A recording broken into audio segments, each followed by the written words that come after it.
In 2014, I took a trip to San Francisco, California with my mom. I was in the 7th grade and we went during Thanksgiving break. My mom and I explored the city and handed out dozens of McDonald's hamburgers to the homeless population of the city on Thanksgiving evening. We had an incredible time on the trip. Not only did I have an incredible time, but I also learned a lot about diversity. I was able to view the world through a different lens. I was exposed to a type of diversity and level of acceptance I had never experienced before. Upon my arrival in San Francisco, I experienced so many things I had never experienced before. From In-N-Outs in Chinatown to drag queens and the smell of cannabis, I knew this city was far different from my hometown of Rome, Georgia. As I walked down the streets of the city, I noticed the elaborate pastel Victorian houses like the ones I had seen on the TV show Full House. My mom used to live in San Francisco years ago before I was born, so she decided that she would show me the different parts of the city. We went all over and explored the city and its diversity in its entirety. We went to Haight-Ashbury Street and I learned about the historic counterculture and hippie scene. We went to Chinatown and experienced the tremendous amount of Chinese culture that was present in the area. I had never seen this type of celebration and explosion of minority culture in my hometown. I would walk down the street and see the happiness and joy in the faces of the Black Americans in the city. I get the sense that they feel truly accepted and loved for who they are here, and not hated for the color of their skin, like they experience a lot of in the South. For example, in my hometown, Rome, Georgia, in 2016, there was a KKK rally right in front of the law enforcement building downtown. According to San Francisco Chronicle, being Black in San Francisco is akin to being visibly invisible. It's an existence suspended in a polychromatic limbo, a rare mocha dot amid a sea of hues. Meaning that San Francisco isn't colorblind. Contrary to what some people may think, I see no color is not the goal. San Francisco recognizes Black experiences and loves and celebrates their culture.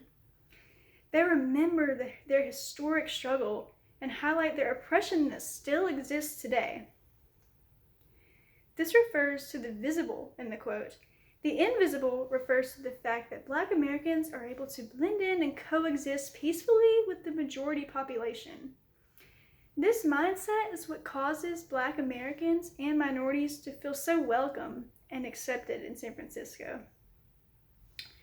When we went to the Castro district, I saw the rainbow painted road, and that was the first time I had ever seen that sort of symbolism that commemorates the fight for LGBTQ rights before. I learned that the Castro district was an important symbolic place for gay culture. Being there sent the message that it's okay to be who you are and love who you love. I saw drag queens walking down the street, proud of who they are on the inside and how they choose to present themselves on the outside. I said to my mom, "Is that a man or a woman? Because I can't really tell." She said to me, "It doesn't matter. If we got to know them, we could ask which they prefer. They could possibly identify as being neither a man nor a woman." As a 13-year-old who grew up in North Georgia, this was quite a radical idea for me. However, it made sense. If someone is happy being who they are and not hiding it, why try to combat that? According to Digital Archive Found SF, during World War II, thousands of homosexual people were discharged from the military for being LGBTQ, and they were released in San Francisco instead of where they were originally from. Many decided to stay in the area, and they chose the Castro district as their place to spend their money, build their homes, and construct a place that is theirs. Soon after, many older families moved out of the city, and then minorities came to replace them. That is the start of how the city became so diverse. Throughout history, San Francisco gained several pro-LGBTQ political leaders. For example, according to the Milk Foundation, Harvey Milk moved to the city and in 1972 decided to open a camera shop in San Francisco. He observed that two gay men were also trying to open a store, and area merchants tried to stop them from doing that just because they were gay. This inspired Milk to found the Castro Village Association that organized and advocated for LGBTQ businesses. It was a first in the nation. Milk also organized the Castro Street Fair in 1974, which attracted more customers to the area. This in turn caused the Castro Village Association to gain more traction. Milk went on to further advocate for LGBTQ people in politics in various ways. The article mentions that this association served as a blueprint for other LGBTQ communities in the United States. This historical context is an example of how the U.S. could be all over. However, it is sadly not the current reality everywhere. The South is especially different from San Francisco. My experience being there was totally different from being in Rome, Georgia. We must confront the reality that LGBTQ individuals are still fighting for their rights today. Just recently, the Supreme Court has made it illegal to fire someone because of their sexuality. In addition to that, the Trump administration recently asked the Supreme Court to make it legal to ban same-sex couples from adopting. The administration also tried to take away the non-discrimination protections for transgender people in healthcare during a pandemic. This shows that discrimination against members of the LGBTQ community exists today, and we must all work to educate ourselves on it in order to combat it.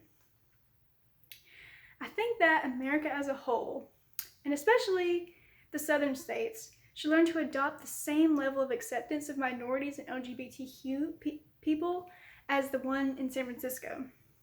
The first step we can do is learn to change our mindsets. We must look at the individuals who propose legalizing discrimination and ask ourselves why. Why do they think that way? I think that everyone should learn to adopt the previously mentioned mindset of visibly invisible. We must accept others as they are and fight for equality. If this mindset is adopted, so many other pieces of positive change will follow, such as possibly changing the KKK to legally being classified as a terrorist organization. It is 2020 and it is still perfectly legal to publicly support an organization whose main mission is to keep this momentum of white supremacy going. We must do the work together and change our mindsets and our friends and families' mindsets to prevent racism in our small town southern communities and all over the U.S. In addition to changing our mindsets, we should also do our research and study up on the views of our elected officials. We have to let voices like Harvey Milk be heard and elect leaders that have anti-discriminatory views. I encourage you to be accepting of others and fight for equality. If you are working on changing your mindset and still don't agree with homosexuality just yet, in the meantime, let's at least give them the equal opportunities as someone who identifies as straight. Let's learn to be accepting of others and how they live their lives in order to live in harmony. Let's learn not to discriminate based on race or sexuality. Let's do our research on our political candidates and vote for people who want equality. We should fight for everyone's right to be happy. We must all look at San Francisco and let it be a model for how the South and the rest of America should be. I will leave you with a quote by Harvey Milk. "All men are created equal, no matter how hard they try. They can never erase those words." That is what America is about.